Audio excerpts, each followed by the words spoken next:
우리 구독자분들이 가장 궁금한 건 어떤 섹터로의 압축, 그리고 그 섹터에서 어떤 종목을 어떤 기준으로 이제 집중을 해야 되느냐, 이게 가장 큰 고민이 아닐까 싶고 가장 궁금한 부분이 아닐까 싶어요. 지금 가장 걱정인 건 설 연휴 네. 다 갔다 와서 네. 우리 시장이 어떻게 될까? 또 많은 개인 투자자분들이 이거 먼저 고민이 있으실 것 같거든요. 네. 대표님이 보시기에는 이 부분은 어떻게 봐야 될까요? 제가 이제 제 나름대로의 판단으로의 지금 시장에 대한 성격과 기간, 이제 상승 흐름에 지금 진행되는 기간차를 이제 판단해서 뭐 여러 강연에 나가서 제가 말씀을 드린 부분인데요. 지금 장은 2028년도까지 상승 흐름이 진행되어지고요. 지수로 판단하게 되면 5,600포인트 라인이 이제 단기 고점 형태에서의 지점의 시장 지수가 될 겁니다. 여기에 대한 근거는 국내 시장이 지금까지 3번의 대세 상승이 있었습니다. 국내 시장은 특이하게요, 8년 상승을 하고 10년 조정을 받습니다. 조정이라고 해서 하락으로 조정이 아니고 횡보하는 형태가 박스권. 되겠죠. 첫 번째 대세 상승은 제 기억으로는 85년부터 92년 정도 전후까지입니다. 이때는 3조 호황에 있어서 주가 상승을 했고요. 이때 지수가 250포인트에서 첫 번째 1000포인트를 돌파하는 흐름이었습니다. 두 번째는 아마 2003, 4년부터 2012년까지 상승했던 장이었는데요. 이때는 지수가 500포인트에서 2000포인트까지 지수가 상승하는 장이었습니다. 이때는 세계 경기 호황에 따라서 뭐 차화정이라든가 7공주라든가 이런 종목들이 많이 강했었죠. 그리고 지금 10년이 지난 지금 시점에서 2020년도에 1400포인트 코로나 시기에 저점을 찍고요. 4배가 상승한다라는 가정으로의 판단을 해보게 되면 대략 한 5600포인트가 나옵니다. 이게 첫 번째 추산된 지수의 근거고요. 두 번째 추정된 5600포인트 전후가 고점이 되어진다라는 측면에서의 내용은 우리 시장이 저평가라는 건 모두가 동의했습니다. 지금 지수가 아니고 한 6개월 전 상황에서 국내 주식시장이 해외 증시에 대비해서 저평가다라고 했던 게 왜 저평가였냐면 글로벌리 전 세계 증시가 고점을 갱신했던 첫 번째 시점이 팬데믹 이후에, 그러니까 2021년도였습니다. 이때 모든 국가의 주식시장이 호황이었습니다. 이때 우리 시장도 3,316포인트 고점을 찍었죠. 그리고 나서 이 고점을 갱신하는 새로운 파동의 상승이 진행되었던 지점이 24년 1월이었습니다.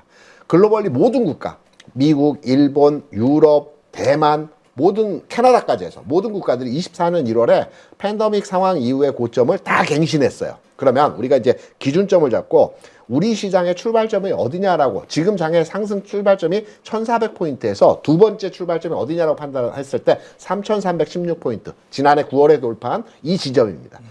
해외 시장이 이 지점에서 60%가 현재 올라 있는 상태거든요. 그러면 3316포인트에서 60%를 가감하게 되면 더하게 되면 대략 한 5600포인트가 됩니다. 그래서 지수는 5600포인트가 단기 고점 성향에서의 지수고요.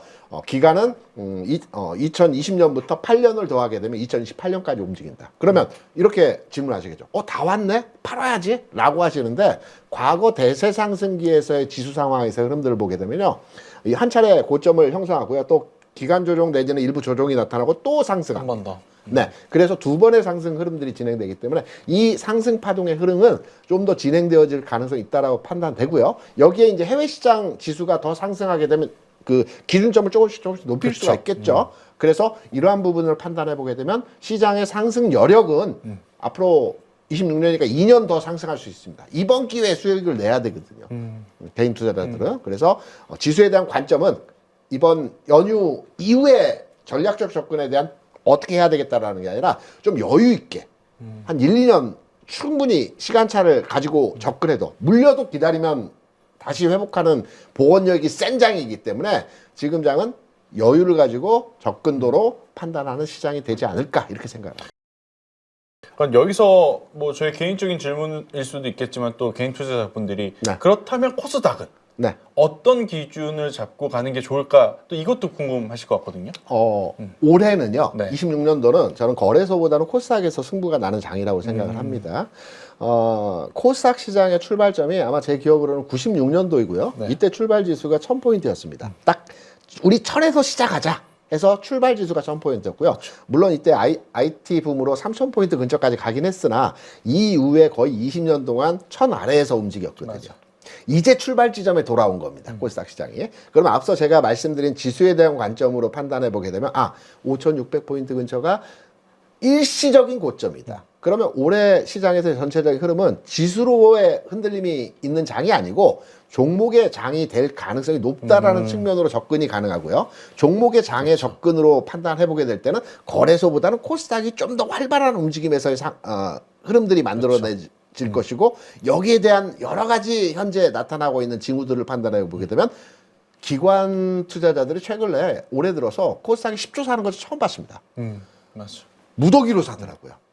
기관들은요, 사서 올리는 게 아니라 딱 사서 잠궈 놓습니다. 그리고 시장 흐름이 다시 올라갈 때 또 삽니다. 그래서 추동력을 발생시키거든요.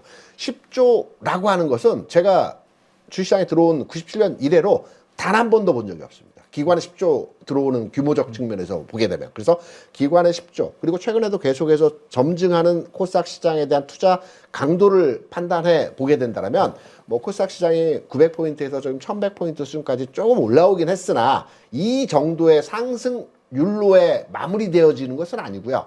앞으로 충분히 저는 1500 이상, 뭐 2000까지도 바라볼 수 있는 흐름에서의 지수적 측면에서의 접근이 가능하다. 그래서 코스닥을 어떻게 바라보느냐, 굉장히 좋다라고 저는 코스닥 시장에 대한 긍정 평가를 해볼 수 있다고 생각합니다. 아니 뭐 이보다 깔끔하게 설명해 주실 수는 없을 것 같습니다. 코스피도 좋지만 네.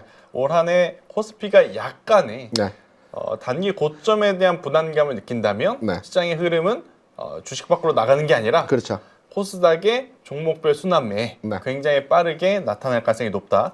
이렇게 설명을 해 주신 것 같습니다. 자, 그러면 코스피의 삼성전자, 네. SK하이닉스. 네. 근데 코스닥엔 네. 이들만큼의 기업이 잘 안 보이는 것 같아요. 코스닥은 너무 간단합니다. 네. 코스닥 시가총액 20개 종목을 딱 한번 지금 시간 되실 때 펼쳐보시기 바랍니다. 20개 종목 중에서 12개가 바이오입니다. 아, 그렇죠. 그리고 2개가 2차전지고요. 뭐 1, 2위권, 1, 2, 3위권에 에코프로 그룹 관련주가 있고요. 로봇주가 한 3종목 되고요. 소부장이 한 2-3종목 됩니다. 이게 한 20종목입니다. 그러면 코스닥이 간다라면 뭐가 가야 될까요? 바이오. 당연하죠. 왜냐면 시총 20개 중에 12개가 비중이 가장 많으니까. 있고요. 종목 수가 많고요. 그리고 시총이 그 높은 측면에 있는 종목은 또 2차전지죠. 그렇죠. 에코프로. 2차전지와 바이오가 코스닥에 간다는 건 이 종목들이 간다는 거죠. 그래서 시총권에 있는 종목들을 판단해보면 바이오가 1차적이고요. 이차전지. 2차전지가 다음 주도권이고요. 뭐 로봇도 한 3종목 되니까 로봇이 또 움직이는 거고, 소부장도 몇몇의 종목들이 있으니까 요 내에서 이제 흐름들이 진행될 겁니다. 그래서 종목 선정은 어렵지가 않아요. 그래서 코스닥은 너무 쉽습니다. 그래서 요 내에서의 코스닥에서의 올해 흐름들이 좀 더 진행된 모습들이 나타나지 않을까. 아래에서 위로 치고 올라오기는 쉽지 않아요. 그래서 이 상위권 내에 있는 종목들이 먼저 끌어주고, 그리고 나서 점진적으로 뭐 30위, 40위권에 있는 종목들이 또 올라오는 그렇죠. 형태가 되어질 거고요. 여기서 주요하게 판단해야 될 것은 코스닥 퇴출 얘기가 많이 나오죠. 맞아요. 요새 계속 나오더라고요. 예, 이제 감사 의견에 대한 부분들이 이제 됐기 때문에 나올 건데요. 퇴출되는 종목과 새롭게 올라가는 종목이 아주 명확한 구분이 되어질 것 같아요. 1년에 상장되어지는 우리 주시장의 종목이 한 60개 종목 되고요. 퇴출되는 게 한 20-30개 되거든요. 그런데 올해에는 한 150개 정도 퇴출 한 번에. 되어질 수 있다라는 겁니다. 기존에 계속 묶여놨던 것을 한 번에 밀어내기로. 그러니까 종목 선정에 있어서 코스닥 투자하실 때에는 시총 외곽권에 있는 종목 중심으로 해서 투자하는 것이 아니고 비교적 시총 상위권에 있는 최소한 한 50위 위에 있는 맞아. 종목 중심으로 해서만 투자하시는 방법으로 진행을 하셔야 될 것 같아요. 그러니까 좋다 하지만 그 어떤 패턴에 맞는 매매 전략이 있거든요. 네. 그래서 이제 이 부분은 우리 구독자분들이 한번 같이 고민을 해보셨으면 좋겠다는 생각을 하고 있고, 또 이제 우리가 실적 잘 나온 것들 중에 이번 주 혹은 최근에 아모레퍼시픽 이야기가 굉장히 많잖아요. 네. 우리가 일부에서 소비 유통 이야기도 잠깐 했는데, 신세계와 현대백화점이 사실 저는 그렇게 좋아하는 섹터가 아니라서 그런지 모르겠지만 네. 언제 이만큼 올라왔지라고 할 정도로 되게 좋아요. 네. 소비 유통이. 근데 또 이번에 아모레퍼시픽 숫자 딱 열어보니까 이쪽도 굉장히 실적이 좋았단 말이에요. 그렇죠. 대표님이 보시기엔 소비도 있고 유통도 있고, 그리고 소비 중에 우리가 작년에 화장품주 상반기엔 좋았다가 막 하반기에는 안 좋고 막 이런 흐름들이 있었잖아요. 네. 지금 시선에서는 화장품주가 지난 7월, 8월에 고점 찍고 한 번도 힘을 써보지 못하고 주가 쭉 빠졌던 종목들이 많았어요. 미용기기 몇몇 종목을 제외하고 그렇죠. API 같은 거 빼고. 네, 주가 상황이 그렇게 좋지 않았어요. 그러면 우리 앵커분께서 소비 얘기를 말씀해 주셨고 유통 얘기를 말씀해 주셨어요. 그러면 올해 소비가 늘어난다는 것은 경기가 회복된다라는 근거입니다. 경기가 회복된다라는 내용은 이미 데이터로도 어느 정도 검증돼 가고 있고요.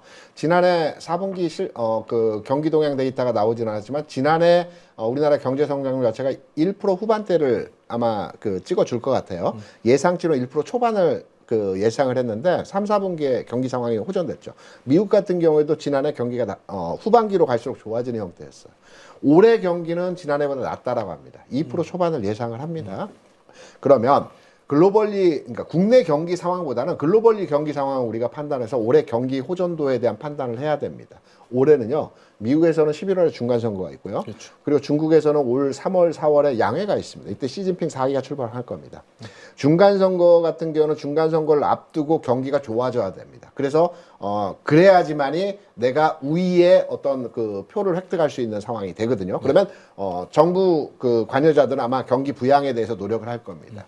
중국 같은 경우는 양회 이후에 시진핑 4기가 출발하게 되면 여기에 대해서 출범 이후에 경기를 부양하려고 하는 측면에서의 내용들을 접근도로에 진행을 할 겁니다. 그러면 미국과 중국이 올해에는 자체 경기 부양도 마찬가지지만 세계 경기 부양에 대해서 적극적으로 노력할 만한 시점입니다.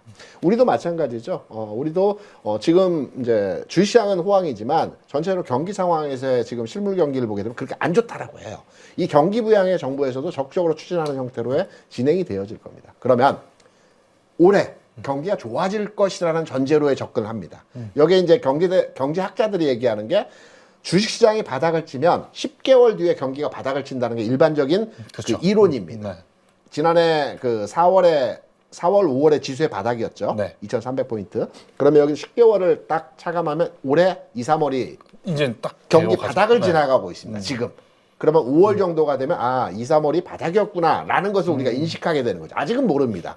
그렇다고 본다면 경기가 살아나게 되면 첫 번째로 하는 게 소비입니다. 소비. 개인들이 백화점 가서 옷을 사고요, 화장품을 사고요, 뭐 등등등등등 것들을 소비를 합니다.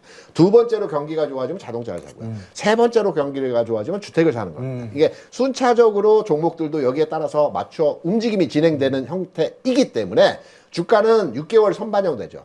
그 산업에 대해서 주가는 6개월 선반영해서 움직이는 겁니다. 그래서 유통주의 백화점도 올해 5, 6, 7월에 경기가 좋아질 것이라는, 소비가 늘어날 것이라는 센서가 작동해서 현재 주가가 올라가고 있는 형태이고요.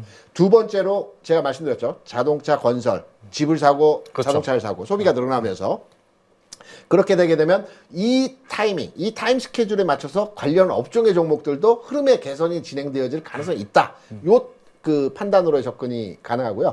경기 회복, 경기 그 민감주라고 보통 얘기하는데 요 경기 민감주 섹터에 대한 흐름들도 우리가 잘 지켜봐야 됩니다. 여기에 이제 석유화학 업종도 하나 포함되겠죠. 요새 맞아. 석유화학주들도 그렇게 나쁘다고 볼 수는 없을 것 같아요. 꿈틀꿈틀 움직여갑니다. 석유화학은 뭐냐면 일회용품 만드는 회사들이거든요. 왜냐면 우리가 이제 소비가 늘어나고 경기가 좋아지면 야외 활동 많아지고요. 일회용품 많이 쓰게 됩니다. 포장도 많이 하고. 그렇죠. 그래서 석유화학 업종의 종목들도 조금씩 올라. 그냥 올라가는 게 아니라 이런 다 복합적인 이면에 있는 내용들이 어우러져서 주가의 업종의 주가가 타이밍을 잡아서 움직이는 형태로 진행이 되어진다. 여기에 맞춰서 투자하면 효율적 투자가 되는 것이다. 이렇게 생각합니다. 결국엔 종합주가지수가 가려면 물론 특별하게 힘을 내줘야 되는 섹터와 기업들이 있겠지만 시장 전체가 힘을 내줘야 간다고 말씀을 주시는 것 같아요. 그렇기 때문에 어느 한쪽만 바라보는 것보단 그동안에 소외됐었던 순환매를 노려보는 게 지금 시점에선 현실적으로 가장 좋은 대안이다라고 말씀을 해주신 것 같습니다. 1부에 이어서 2부에서도 굉장히 많은 이야기와 이제 딥한 인사이트를 좀 들어볼 수 있는 시간이었는데요. 오늘의 컨텐츠들이 우리 815 머니터 구독자분들에게 굉장히 도움이 되는 컨텐츠였으면 합니다.